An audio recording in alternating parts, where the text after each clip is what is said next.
According to Pew Research, among others, there is a great hatred toward Americans by large segments of the Muslim population.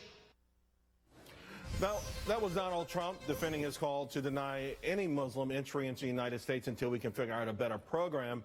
Now, he failed to mention some specific numbers or particular polls. He talked about Pew, but some folks are saying that was related to some older numbers and that if you look closely, the claim does not hold up. Now, here's the deal. In 2011, Pew found that 64% of Muslim Americans saw little or no support for extremism in their communities. Another poll last month found widespread disdain for ISIS in Muslim countries. Joining me now, the founder of American Islamic Forum for Democracy, Judy Jasser.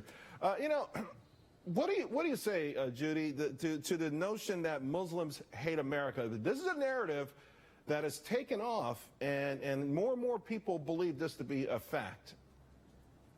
Well, I think those types of generalization create a sentiment that allows the buildup of a strategy that is doomed to failure and that is surrender. Certainly, the radicalization process is fueled by large American Islamic organizations that are working against us as far as promoting Islamism, promoting the idea of not only ISIS, but the Khomeinists of Iran, the Muslim Brotherhood, large movements of hundreds of millions out of a population of 1.5 billion. Look at America, look at our ideals as an anathema. Don't believe in freedom and liberty. However, the solution, as our founding fathers who said our first freedom is religious liberty, they said that solution against theocracy comes from within. So if we're going to enable Muslims like myself who've served in the military to step up and be part of the solution, the methods both of Hillary, who want to say Islam is a monolith as she gets talking points from the Qatar Foundation, and Mr. Trump, who wants to say that all of us are part of the problem, so let's just shut the door. He's not saying pause all refugees, he's saying just Muslims. That actually radicalizes Muslims, is used by Iranian press TV to say that this is what America's all about, and it causes us to surrender to the global Islamist narrative. But Zudi, and this is something you've talked about a lot before, it just feels like not enough Muslims, American Muslims like yourself, are stepping up, are saying forcefully, hey, this is the way we feel, you've misinterpreted us. Maybe some resent the fact that this is the way the public polling is going these days. Nevertheless, is there some sort of commitment or obligation on the part of American Muslims to state their case loud and clear? Absolutely. I mean, what Mr. Trump is expressing is sadly part of the sentiment that Americans that are hungry to hear a moderate voice are looking for, is if Muslims aren't going to step up, we're going to have to do things that are just un-American, which would be surrender. And that hunger is turning into anger and is turning into starvation. And we gathered 20 different organizations last week and put out a declaration of 2 pages of the Muslim reform movement that includes left and right organizations that should be embraced by both Hillary and the candidates on the right as being a litmus test of those of us who believe in the principles of Western freedom and the Universal Declaration of Human Rights, and those that believe in Islamism. And we're taking those principles and putting them on the doors of mosques and Islamic organizations. Zudi, this is what bothers a lot of people. The rapid acceleration from a so-called moderate Muslim to someone who's become radicalized. This is what's scaring a lot of people, that their next-door neighbor could be a friendly person, they have barbecues together, they play soccer together, and 1 or 2 trips to the internet and this person kills everyone. I mean, this is, how can you make Americans understand? I mean, this radicalization process, I think, is what got a lot of people nervous right now. Well, it's because the Muslim issue is being bandied between 2 parties that sort of see this as 1% of the population, and it's a partisan issue rather than looking bigger on the planet where you have 25% of the world that is going through a time in history that America went through in the 18th century. So how do you figure out who's moderate?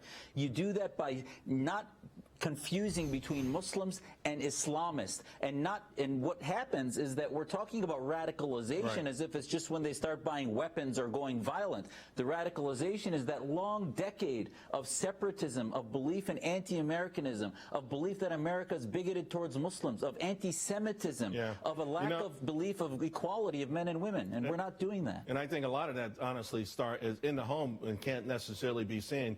Zudi, thank you very much. You've been trying to explain this, and you've done an amazing job, and we appreciate your time tonight. Thank you, Charles. Well, Trump standing by his call to ban Muslims from entering the United States despite the backlash. One of his loudest critics, Congressman David Jolly, a Republican from Florida. He calls Trump out to drop out of the race, as a matter of fact, and he's going to join me next. Well, now that we know investigators are looking into the possibility that Shafeen Malik was actually an ISIS operative, what is the middle ground for keeping America safe? Can you go from what Donald Trump is saying that he would like to do with the ban of all Muslims, and then what we've seen with the White House and what many consider to be a very feckless approach to all of this? Is there some middle ground? Back with us, General Robert Scales, Ebony Williams, and of course, Dr. Zuhdi Jasser. General Scales, I want you to help me out with this. Is there a middle ground between what we've had, which is completely ineffective, to some of the things people are saying are extreme? Oh, I think there is, Charles. The only problem with that is I think it's too little too late. Look, in spite of the best efforts by the FBI and Homeland Security, ISIS is just too diabolical. The United States' borders are simply too porous. You can't close all the doors. And in fact, I did a study in 2011 for the state of Texas that talked about young Middle Eastern men seeking sanctuary in the United States, 8 or 10 a day. Now, I think at this particular level, at this stage of the game, playing defense against ISIS isn't going to work. I think the dance card for ISIS in this country is probably full.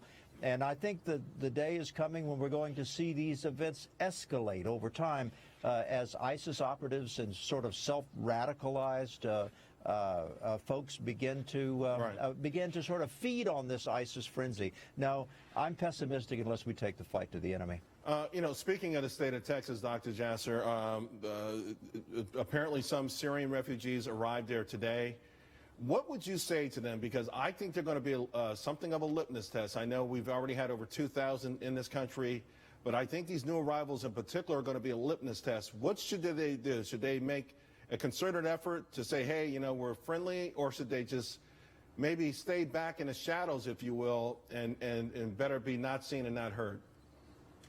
Well, I think, Charles, the theme that Americans need to lift up with good leadership is tough love, that we love our beliefs in religious liberty. We love the fact that we are the beacon for freedom, but we also want to advance those ideas, and we expect those who come here to assimilate into those ideas and believe in secular freedom and against the Islamic State, against the caliphate, and show them a platform like our Muslim Reform Movement that wants to be part of the solution and have that be part of the process. Because, by the way, almost every act of terrorism was not done by refugees, but by those who've been here for 5, 10, 20 years. It's homegrown, so we're not assimilating them. We're actually radicalizing. Our community is radicalizing them, and we need to reform the ideas that are not bringing them into the 21st century, which is what needs to be done. I like that comprehensive strategy. I think it's more effective. I think it reduces the risk of radicalization tremendously. I still say, you know what, a lot of the resentment begins in a home a long time, and it builds up and builds up. That's how you get the guys in Boston and Tennessee.